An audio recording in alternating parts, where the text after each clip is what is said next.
was asking about the switch bill. I just wanted to know whether is it mandatory to mention the name of the second company on the bill of lading. Oh, sorry, on the in the invoice. That will be issued by the freight forwarders in the first leg and the second leg. So post your first leg issuance of BL, then only the switch BL will come into picture. So we can discuss that offline after. You can call me back. We can can guide you on that part.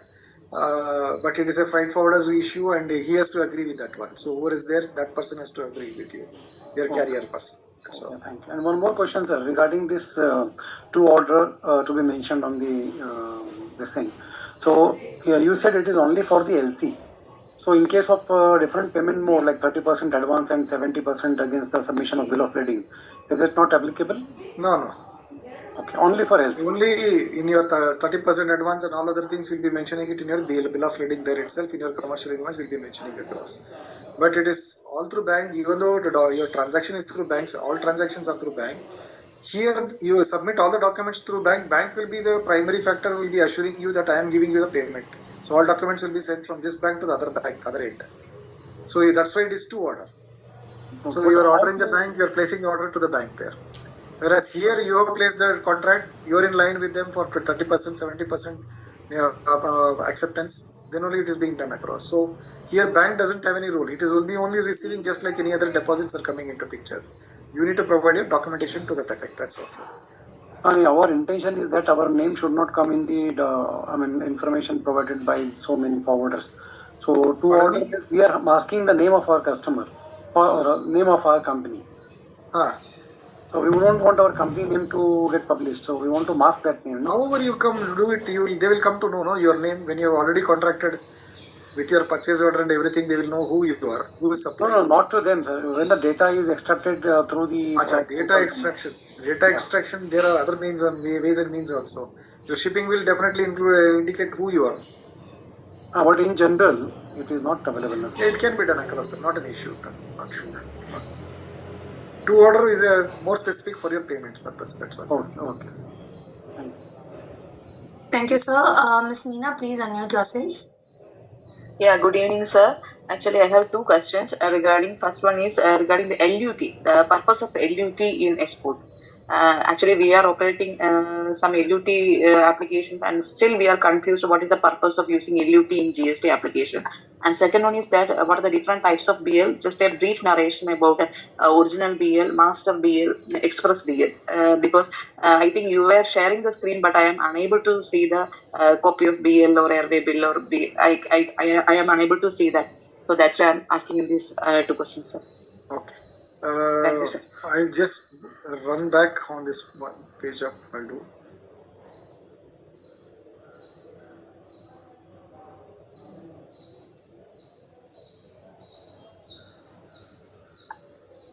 This is the bill of lading which we are talking across. Okay. Yes, sir. There are for ocean shipments there are two types: straight bill of lading, non-negotiable, negotiable, or shippers bill of lading. Okay. For this is for the ocean guys what we are talking across. So it will have non-negotiable, negotiable, or shippers of bill of lading.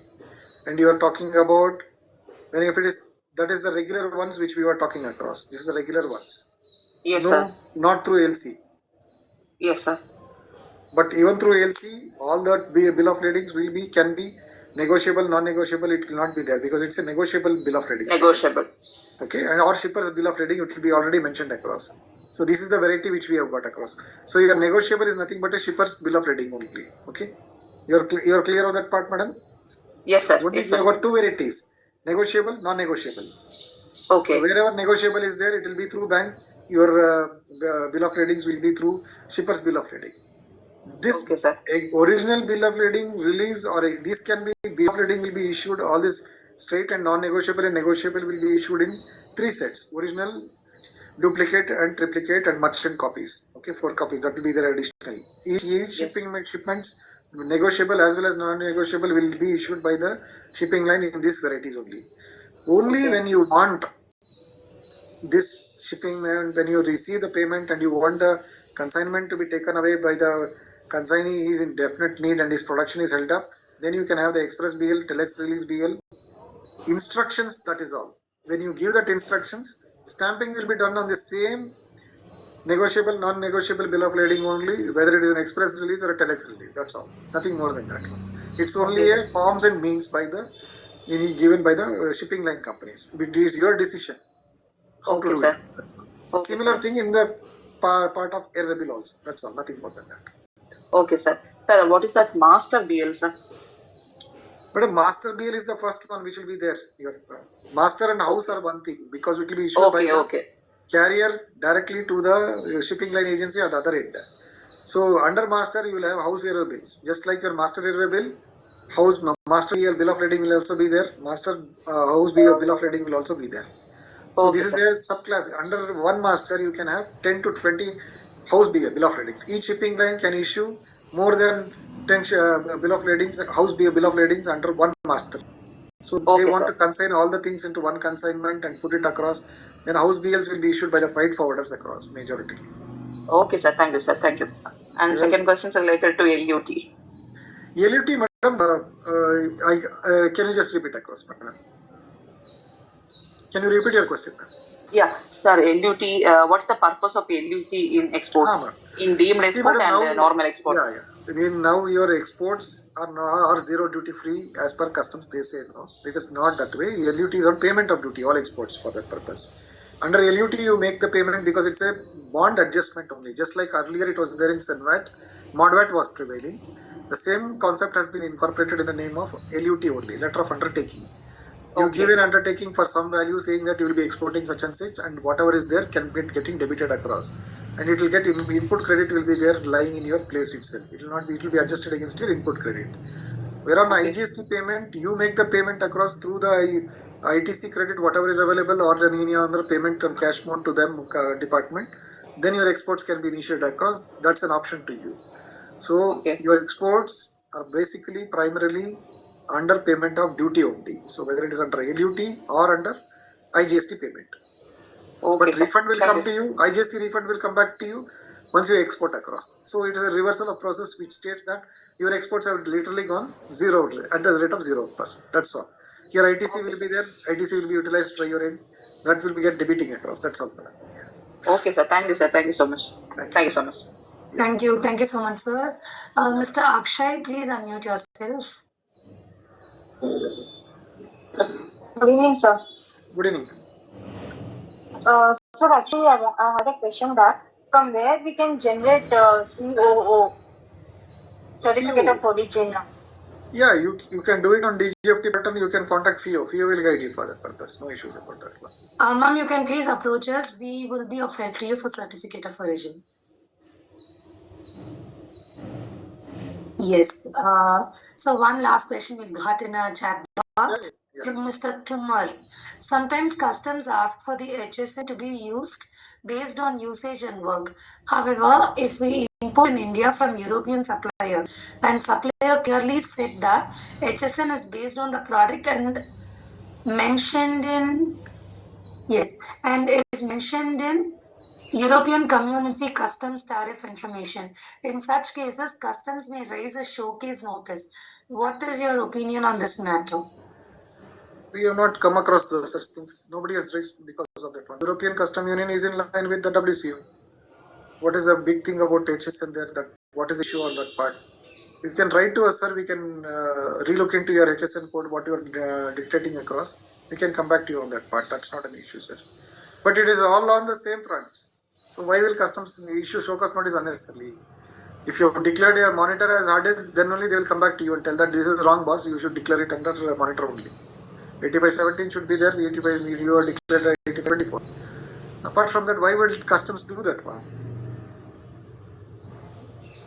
Can you brief on that part? I think Tumor sir, you can either unmute yourself or you can come back to us. Sir. No issues about Yes, that. you can get back to us. Yeah, please. So we're getting more questions. I think we can finish the PPT. We will move forward, madam. Come back, yes. Yeah. Now we come to the logistics part, role of logistics in this presentation. So what is logistics? It's a fundamental. It's the same thing, only on export pricing. So logistics is nothing but a fundamental concept in business where it says that getting your resources, your people's materials and products from their point of origin to the point of destination. So the Council of Management, Logistics Management, it says according to them, logistics is the process of planning, implementation, and controlling to the efficient, effective flow and storage of the goods, your services, and related information from point of origin to the point of consumption for the purpose of confirming the customer requirement. Now, move forward. Now, what is export logistics? So, this was a brief on logistics. Generally, I spoken across. So, the logistics for exports, when we talk about that one, it represents the entire supply chain across, which will be your right from your how you place your orders, how you handle them, what is your inventory management, how you transport them, your storage, your packaging, and lastly, your crossing the custom clearance process of your export of the goods. So, in all things, efficient management of logistics by an export firm can give you a competitive edge through better order handling, and it can improve your cash flows. So, on the other hand, also vice versa, if you are dealing with a subpar agent, subpar logistics management company, it can also lead to your increase in your logistics cost and poor services. So, the logistics process gets initiated usually when your goods are ready from your factory to the for dispatch from your factory to the warehouses also. So primarily it's your decision, your finality of mode of shipment, as we have been speaking in the question answer also. Your decision on how to move the cargo, whether it's on air front or sea front. How is the way more viable to you and to your consignee or your purchase order, how it's meeting to your order. So if your buyer is insisting on a faster mode and he wants it by air, have it specified in your PO itself, it's by air or by sea mode. Then freight part also, whether it's freight prepaid or freight collect, so that you will be on a safer side.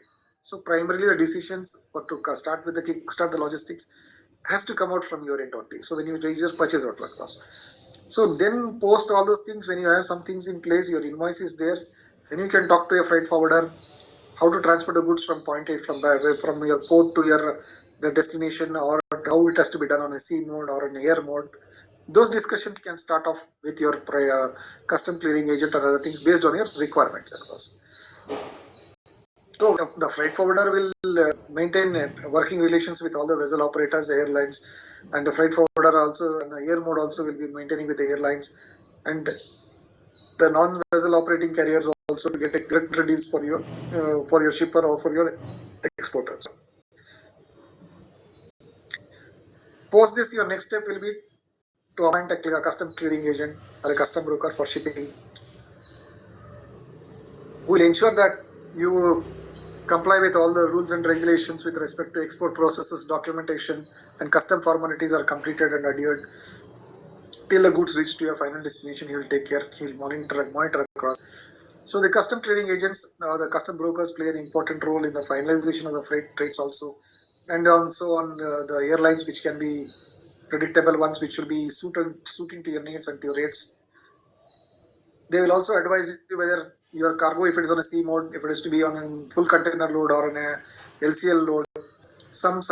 We have noticed in many cases that some shipments of servers were to be done across, and the servers were only fitting only half of the consignment container load. Supposing and for they're fragile across and were packed closely, and it was done very neatly. Lashing was done across so that it doesn't move around in one full container load. Suggestion was provided to them. Cost was almost the same, because had it gone in a LCL mode, it would have gone into another container. Transshipment would have been there, handling would have been there. Then safety of the servers and any damages to them in the transit without proper lashing. With other cargo, it had to go across. So the depends on cargo to cargo mode how you can take a decision on your whether it's on if it's on a sea front, whether it has to be a full container or an LCL front, it can go across. So to ensure all these things, you must have an export ready mannered packing materials across. Your shipments or your export consignment should be packed in a very proper manner as per the international standards, at least meeting some of the standards with necessary markings, labeling of the cases, packages, number of cartons, what is the carton number, and what does it contain across, what is the net weight, gross weight for that purpose. So these are basic primarily things we should take care across. We are seeing that half-packed packages or improper packaging materials were used across in the export of the shipments, and when it was handled at one of the airlines in a transit country, it broke away, it gave away, and it had to be, because damaged portion it has been received across at the other end, and buyers have cancelled the order because it was, they don't know whether the material is in full or not to delivery of the goods. So to mitigate all these things or to get away from all these things, deviation should not be there from your end. Ensure your packaging is on a proper mode and it is on a high quality mode itself, so that it also speaks about your product, your origin of the country, your country of origin is also reflecting there, and what is your standards you maintain across, so that the buyer will have confidence with you also, that you can give me good products across and your packaging is so good. So the first impression is the best impression, they say that, so that when they sees your packages, it should know, okay, my goods, I have whatever I have ordered, goods have come in and it has come in the right time and right place at right sector wise. So these things you need to keep across in your mind when you're doing the logistics part across. Of course, this export logistics is always very labor intensive. We have multiple people, multiple parameters, multiple agencies moving across. So in the right from your production to your packaging, loading, your intermodal transportation, as the docks at the airports and with the carriers, you need to be mentioning because. So you should engage efficient people, which can make significant difference here. So always a good personal skills on your part can boost the efficiency of the people involved in the logistics, so that your product cycle can be enhanced across. So along with the movement of the export of the goods, a proper storage is also there, which will be required, which will be of importance to your export goods. If it is your goods are perishable and if they're fragile ones, which is a glass one or with the server ones or some electronic items which cannot be handled in another manner and it should not be toppled across. So you should be placing how marking should be made across. So all these things you should consider across with when you're doing your logistics across. So your storage capacity of the warehouse, you should always maximize that. So with the efficient storage practices, which should be implemented from your end. And the transportation part is a very key thing because it will ensure profitability to you and efficiency to you. But any deviances there or any deficiency there can lead to losses also. So the speed and cost of delivery are always directly proportional. So the choice of transportation must be made after keeping the cost benefit factor in your mind. So this is the chain outline of the export thing. So your goods are ready for inspection and quality check. You package and label and mark the goods, get your delivery order, stuffing into the sealing of the containers if containers are there, brought to your factory for destination for loading purpose. Then you arrange your intermodal transfers. So you transfer the goods to the port of loading. Then your goods arrive at the port, your custom clearance is done with physical verification, you pay any duties required across or charges to done across. Then you hand over the documents to the shipping lines and to get the bill of lading. After your completing of your shipment, LEO, everything is done across. Then send the original bill of lading to the buyer. If it is you are going to if it is not an express lease or anything, direct delivery is there, or it is through the bankers, you hand it over to them. Then your goods depot to the point of origin. So this is the outline of the export logistics process, how it takes across, functions across. So my conclusive remarks will be that your proper documentation will always ensure hassle-free custom clearance. So plays a key role in your smooth export logistics operation. Your digitalization has improved efficiency and reduced your paperwork already. So the compliance with documentation ensures legal and financial security to your end. So to have all these things done across, you should have one person which we have been talking across was your custom brokers across. So they play a very vital role.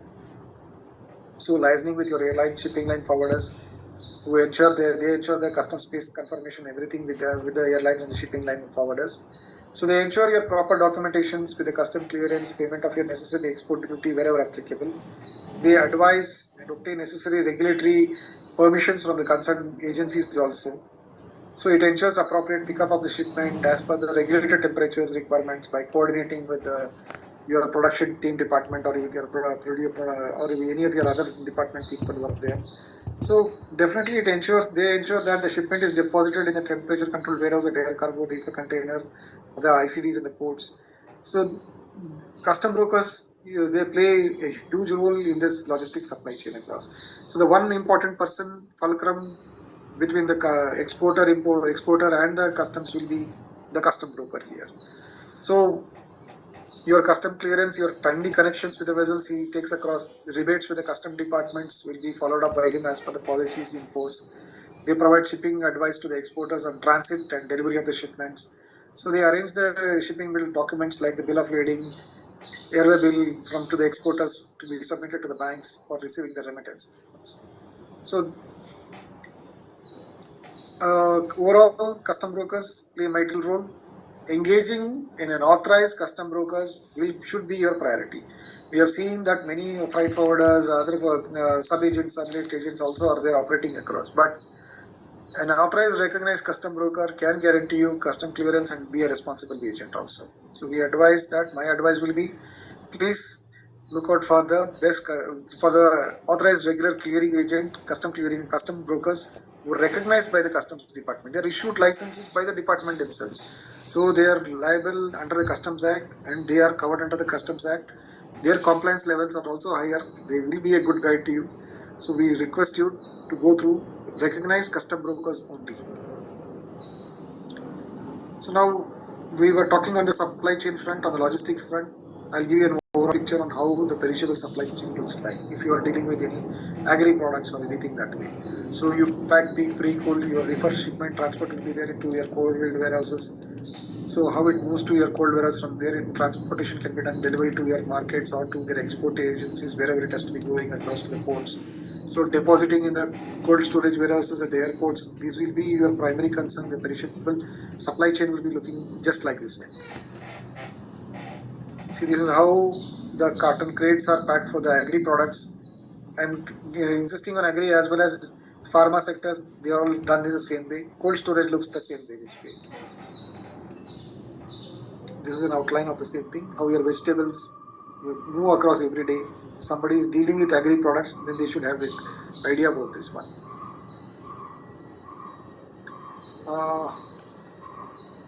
So this is how it is. Vaishali ma'am. Yeah, ma'am. So I will just run through cold storage. We will not be getting into much more into this one, cold chain things. So this is how your export containers will look like. Just a brief to you, or template is there to you. How the trucks are there, how it's mandated across. So this is an outline on the export perishable fronts where you can track your consignments across, templates to be done for your end. This is how your container will look like, like a perishable one or a refrigerated one. The loading will be done like in a similar this way only. Or that the ports, how they are handling it across. Okay.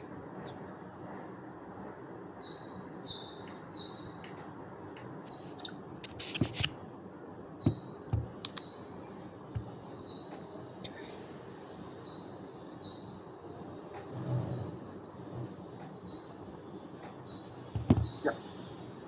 So now we have seen about documentation part, logistics part is done across. Now the pricing part comes into picture. Yeah. Oh, your screen sharing here.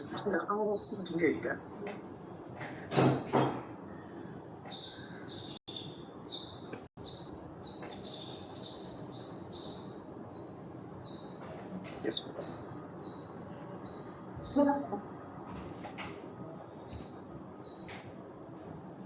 Okay.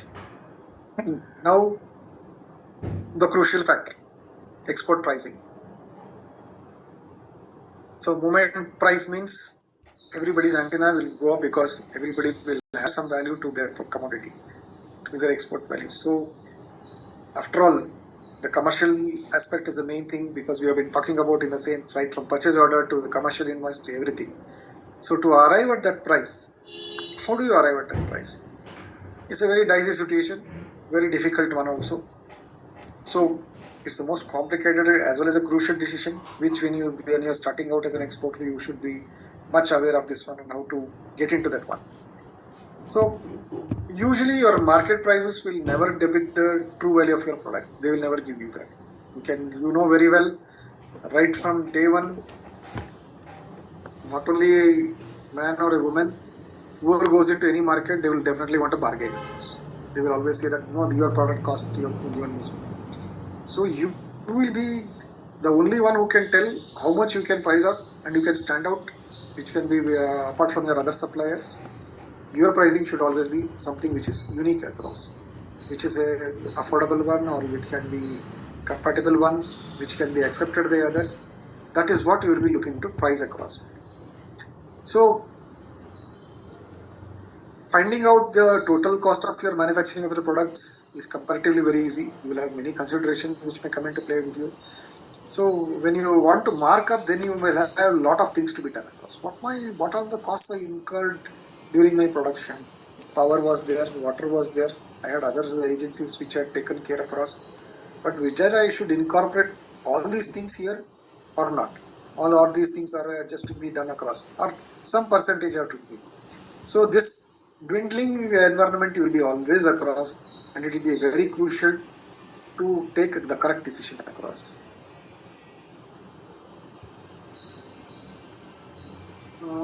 Vaishali ma'am. Sir. No problem. Fine. It is moving. So there can be a plethora of products which can influence your final price. So the first will be your manufacturing cost, the demand for the product in the target market. 1 second, I skipped something. Yes. So sorry, we'll come back again. So the price which will always be, can be accepted price which the seller is willing to sell and the buyer is willing to buy. So you should also look about your profitability, because your pricing, based on that only your profitability will be there. Your profit margins also will depend based on your price fixation. So your pricing should always be a reasonable one. So lot of considerations are there and lot of factors are there. So as I was talking across, first will be your manufacturing cost, which will be hitting to you, which will be influencing you. Demand for the product. Every product, whatever you got, the target market should be creating a demand to your product. Then you can arrive at some pricing which will give you a phase where you can project your product in such manner. So during your basic negotiation, you will come to know how much your buyers are willing to pay in their domestic currency to you. Then apart from that, your product are not so unique. You will definitely have competitors. Their pricing also you should take into consideration. Even your buyer would have looked at their competing prices. Then your importing countries tariffs. So wherever you are exporting across, to whichever country you are exporting across, that country's tariff for your HSN code will be your primary concern, and you should have details of the same thing, because that will also be an influencing factor to you. Your buyer would be always contemplating on the same factors, and he will also be including the same thing in his calculations also. Then you can have the factors which influence you will be your supply chain. What we have spoken across, the transportation part, the logistics parts, the documentation part, custom clearance part, so the freight part. So your supply chain is covered inside everything, everything in your exports thing. So these factors also have to be incorporated in your, and how do you get a better of these things? How do you achieve your targets will be your concern across. You will also have your internal factors, your procurement frequencies, your delivery speed, product range, everything also. So, and also apart from all these things, what will be your objective of the exporter concerning your product? This will be one of the factors which will be influencing your final price of the product. Now I would like to straightaway put these things into two factors. One is external factors, two will be your internal factors. On the external factors, I would like to debate across. I like to convey to you. There are few internal factors for these things. And just like your, I have classified them into few items. We will go one by one into them. The first one will be your cost. So cost is the most important factor which is to be considered in your pricing determination, because your cost at which you are targeting across will be a major part of your pricing. So your export price will include direct cost like your raw materials which you have procured across, your distribution cost which will be your indirect cost across.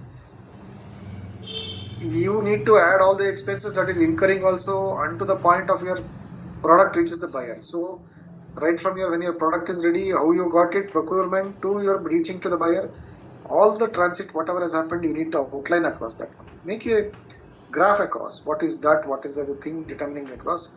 Make a worksheet across for that purpose. If it's a merchant exporter, then naturally, if you're not a manufacturer, then merchant exporter, you will start from the price you paid to buy the product. It will include all your costs borne along the way, receiving, final delivery, storage, shipping, transportation, custom duties, tariffs, etc. So these all things will be should be within your calculation range. If it's in a manufacturer exporter, then cost will definitely starts from the production of the product. Your production cost can be fixed. Your cost of assets like your machinery, wages, labor, electricity, other operational expenses, or variable expenses like your seasonal storage cost, transportation cost. You need to have an overview of all these things should be kept when you're assessing and you're deriving at your product price. And